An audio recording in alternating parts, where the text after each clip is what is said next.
Hello everyone, I wanted to shoot a quick video telling you about my experience crossing the Canadian border by land in late June 2021. I went down to the States for a few days. Getting to the States was a breeze. At the Pearson airport, the customs people were very respectful and just asked you the typical questions, what you're going there for, what you're doing, when are you coming back. I was afraid I had to book a return trip as well, but I just booked a one-way to the States.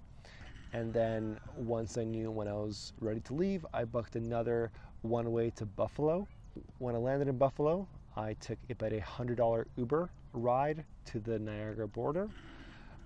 I crossed the Rainbow Bridge. I waited in line. The whole experience took about 30 minutes, or probably just over 30 minutes.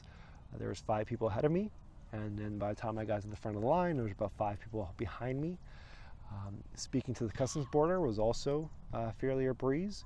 I had everything prepared, meaning when I was in line, I downloaded the Arrive Can app, which was a simple app, or just a questionnaire, filling out a form of where you're planning to quarantine. That was really, really easy. When I was in the States, within 3 days, I took a COVID test. Don't fall for the traps of the paid COVID tests, because if you look up your city PCR test or COVID test, you're going to find a lot of private practices charging $150 and up for a simple test. If you go to any CVS, they will do a free PCR test and get you the results within a day. That's what I did, and I'm glad I did that. The one hiccup is it looked like wherever I was staying, they only had drive-through COVID tests. So I was a tourist. I didn't really have a car with me. I took an Uber to the CVS, walked up to the drive-through, and they, just let me do it regardless. But it does seem like if you get the wrong person, they're going to have an issue with you not being in the car. Either way, I did the COVID test at the CVS, which is like the Canadian Shoppers Drug Mart. I presented the results to the customs person at the Rainbow Bridge border. All they really cared about is I showed them my phone, and they had me point out the timestamp of when I took the test. It was a little bit hard to see on the CVS test results. So it's just a simple message inside their portal that says you're negative, and makes note of when you took it and when they presented the test results. Otherwise, I just handed my passport.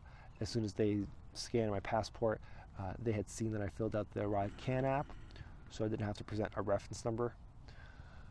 And at the end, again, a quick breeze, just simple questions.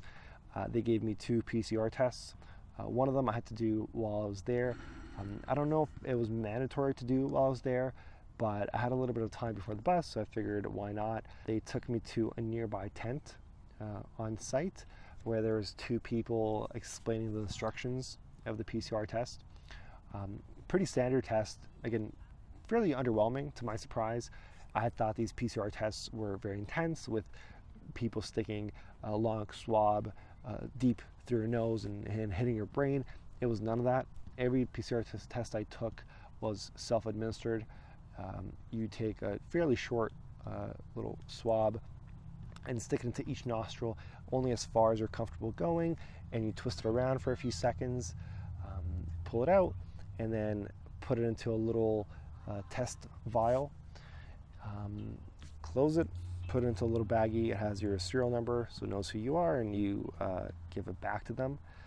They're going to have me do the second PCR test on day 8 of my quarantine that I have to mail back. And that's it. So fairly straightforward. I recommend people taking advantage of the land crossing for as long as they can. I know that it's not in their best interest, and they want to push these hotel quarantines onto the land border as soon as possible. But if you're still have the chance, avoid the hotel quarantines and by needing to go through the Pearson airport on your way back. From my research, it does seem it's mandatory, meaning when you're in the States and you book a flight to Toronto, Before you can even get on the flight, you have to present proof that you've booked the hotel. None of them are refundable, so you can't, book a hotel room just to show proof and then cancel it. You legit have to book, pay for the entirety of it, show up, and obviously then you can exercise your charter rights and freedoms and skip the hotel quarantine. But either way, you have to pay for it, and it's very expensive, especially if you're booking last minute. All right. Now, it was more costly to go to Buffalo than back to Toronto. I was looking at flights from where I was, and it was about like $250 all in with a layover to fly directly to Toronto. There's many flights, there's many options.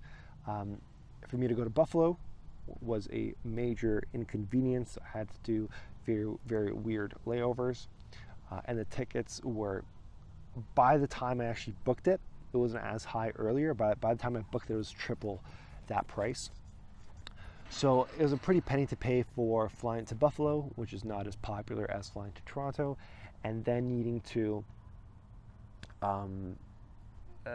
take a Uber ride, which is about $100 to the border, walk across it, do another PCR test. Even though it's more expensive, there's a lot less hassle.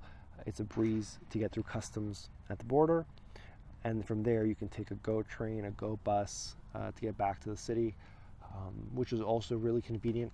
I scanned my Presto card, and it showed up only taking about $5 for my card.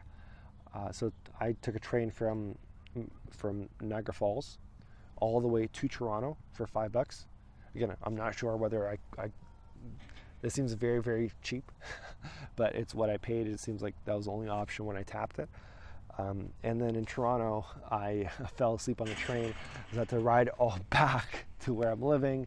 And then I remember scanning it at the Toronto Union Station. And then it said it took off nearly $13. So I'm not sure what the price is. It seems like going from Niagara should cost you a lot more than $5. It seems like going from Toronto, just a few more stops, should cost you less than $13. But all I know is I tapped, and that should have been good. There wasn't any fare inspectors, to my surprise. I figured on such a popular route with so many people coming from the border, it'd be more popular for fare inspectors, but there weren't any. So yeah, closing thoughts.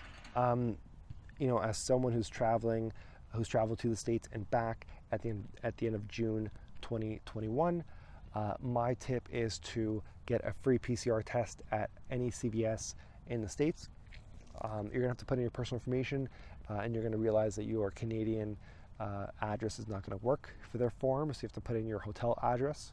And also, when you show up to your appointment, you have to make a reservation.